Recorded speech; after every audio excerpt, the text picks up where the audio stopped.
लक्ष्मी जी आना, गौरी जी आना, लक्ष्मी जी आना, गौरी जी आना, लक्ष्मी जी आना, गौरी जी आना, लक्ष्मी जी आना, गौरी जी आना, सरस्वती मैया को ले आना, मेरे घर में पधारो, घर में पधारो, गजानन जी मेरे घर में पधारो।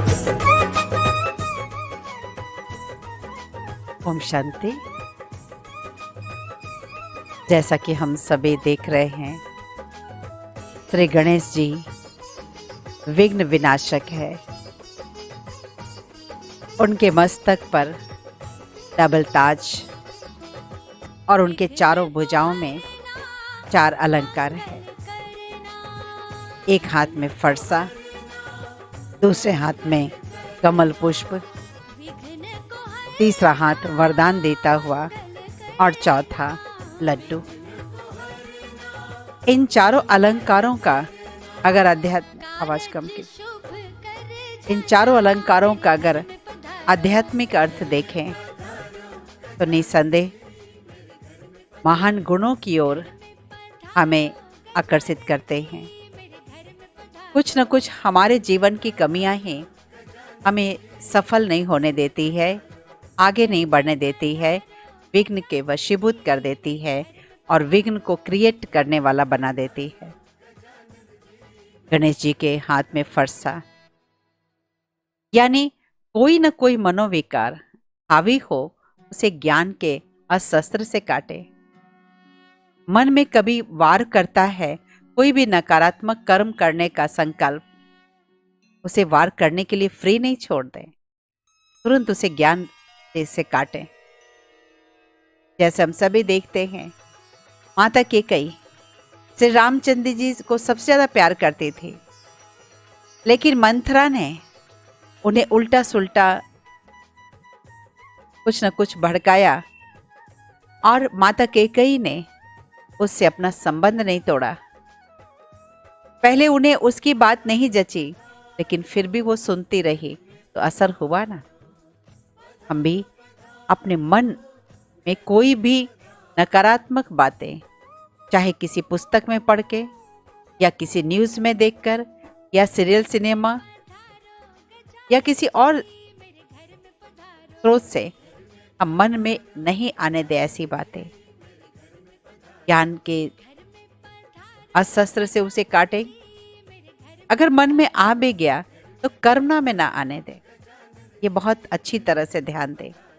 कई लोग कहते मन में मेरे आ गया तो मुझे करना पड़ा। नहीं, रोके, क्योंकि मन में आने से 5 गुना विकर्म बनता है, तो कर्मणा में आने से 500 गुना विकर्म बन जाता है। गणेश जी के हाथ में कमल पुष्प अलिप्त जीवन का प्रतीक है।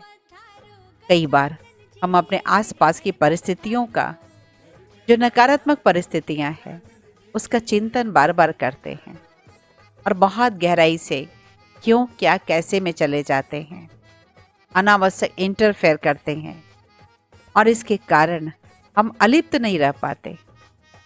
इसके पीछे कारण है कि हम आध्यात्मिकता की जो मुख्य बातें हैं कि प्रैक्टिस नहीं करते। मैं आत्मा हूं, मैं शरीर नहीं। धर्म, जाति, भाषा, हर तरह के भेदभाव से ऊपर उठे। जब भेदभाव से ऊपर हम अपने आप को नहीं उठा पाते तो हमारा मन पक्षपात की ओर चला जाता है। किसी न किसी के बुराइयां हमें घेर लेती है, अपनी ओर आकर्षित कर लेती है। हम अलिप्त नहीं रह पाते और इसलिए जीवन में आगे बढ़ने से अपने आप हमारे रुकावट आ जाती है जीवन में। गणेश जी का तीसरा हाथ वरदान देता हुआ, कोई हमारे लिए कैसा भी करे, हम उन्हें शुभ भावना, शुभकामना अपने बोल के द्वारा और कर्म के द्वारा भी दें, संकल्प के द्वारा भी दें। देने से बढ़ता है। परमात्मा देते जाते हैं ऐसी आत्माओं को जो दूसरे को बांटते हैं। याद रखें, ये विश्व परिवर्तन की वेला है। हम अपने संस्कार बना रहे हैं। हम जैसे संस्कार बनाएंगे वैसे हमसे आगे कर्म होंगे और उस कर्म का फल भी वैसा ही मिलेगा। अच्छे संस्कार बनाएंगे तो अच्छे कर्म होंगे, अच्छे कर्म होंगे तो सुख शांति मिलेगी जीवन में। जो करेगा तो पाएगा। गणेश जी के चौथे हाथ में लड्डू दिखाते एक पात्र में, बूंदी नहीं बल्कि बूंदी से बना हुआ लड्डू, ये संगठन की शक्ति का प्रतीक। कई बार व्यक्ति अपने आप को बहुत सक्षम, बहुत गुणवान महसूस करता है, बहुत सफल महसूस करता है, लेकिन ये बात उसके अहंकार तक आ जाती है और वो दूसरे लोगों को वैल्यू देना छोड़ देता है। वो यही कहता है हम अकेले सब कुछ कर लेंगे, हम फलाने व्यक्ति के साथ एडजस्ट नहीं हो सकते, फलाने व्यक्ति के साथ नहीं चल सकते, ऐसी परिस्थिति में नहीं रह सकते। संगठन से दूर होता जाता है व्यक्ति। परंतु संगठन में बल है। हमें जीवन के रास्ते में कई तरह की आवश्यकताएं हो सकती है, अतः हम सहयोग दें और सहयोग लें। सहयोग देने में भी नहीं हिचके। ये नहीं कि मुझे किसी की ज़रूरत नहीं, मैं क्यों किसी का सहयोग दूँ। नहीं, इसमें जो सुख है, इसमें जो आनंद है और इसमें जो सुरक्षा है, ये आगे चल के बहुत काम आएगी। तभी देखते हैं बूंदी बनती कैसे। चने को पेड़ से तोड़ते हैं, छिलके को हटाते हैं, दाल को पीसते हैं, उसको भिगोते हैं बेसन को, फिर उसको खूब मथते हैं।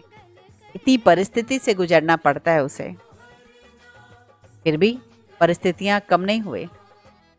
इतनी परिस्थिति से गुजरे, अपनों से भी दूर हुए, इतना पिसाई हुई, इतना फेंटते हैं उसको, इसके बाद भी खूब गरम कढ़ाई में तेल में उसे तलते हैं। इतनी परिस्थिति को पार करने के बाद वो बेसन बूंदी का रूप ले लेता है और उसमें विशेषता आ जाती है चाशनी को पीने की। और इतना ही नहीं, अपने आप में संतुष्ट नहीं हो जाना है कि मुझे चाशनी पीना आ गया, मुझे गुण ग्रहण करना आ गया, लेकिन संगठन में चलो, सबको मिला के चलो। तो बूंदी का लड्डू विघ्न विनाशक का प्रतीक है, संगठन को लेके चलने का प्रतीक है। संगठन में अगर कोई सफलता मिलती है तो हम उसका श्रेय केवल खुद को न दें कि मैंने ये किया इसलिए मुझे सफलता मिले। मैं शब्द का प्रयोग न करके हम शब्द का प्रयोग करें, हम सभी ने मिलके किया है। इससे क्या होगा?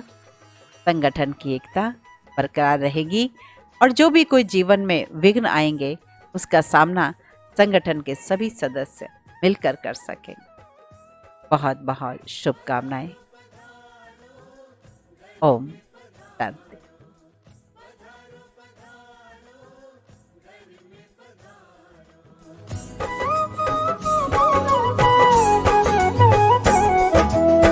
घर में पधारो गजानन जी, मेरे घर में पधारो। घर में पधारो गजानन जी, मेरे घर में पधारो।